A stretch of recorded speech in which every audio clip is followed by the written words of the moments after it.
Hello and welcome to this edition of Back in History. In Back in History, we take you back in time to the events that occurred in the historical past. In this edition, we remember General Sani Abacha 27 years after his death. He was Nigeria's 7th military head of state. He died in office on the 8th day of June 1998. Abacha is already 27 years old in the grave today.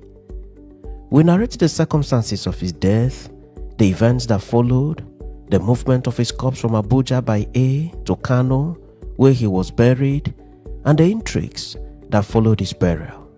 We welcome you all to this edition of Back in History.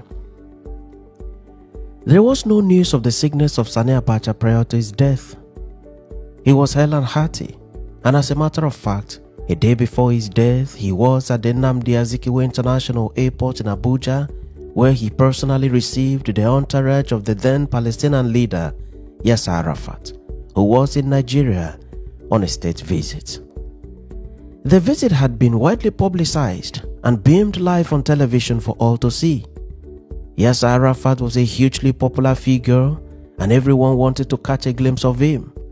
Abacha was physically present at the airport to welcome him.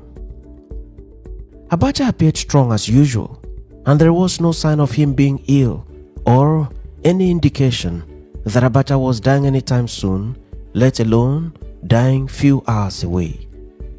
Nigerians were thus shocked on hearing the news of the death of Abacha. It was like rumor, but it turned out to be real. It was beyond disputation. General Sani Abacha, Nigeria's strongest man at the time, had indeed passed on to the great beyond. His death came so sudden and there was no opportunity to even take him to the hospital. He died in his room in Aso Rock. He died in the early hours of the morning while the skies were still covered with darkness. His death was initially concealed in the inner circles of the Aso Rock villa. It was not immediately announced to the world and to Nigerian citizens. So at daybreak, Nigerian citizens went about their duties, not knowing that their head of state was no more.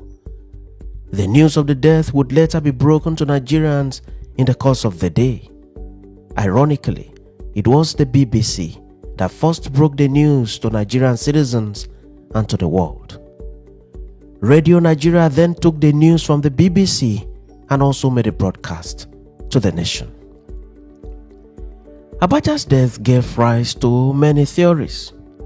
A certain theory said that he was poisoned to death by Indian women of easy virtue who are said to have been imported into the villa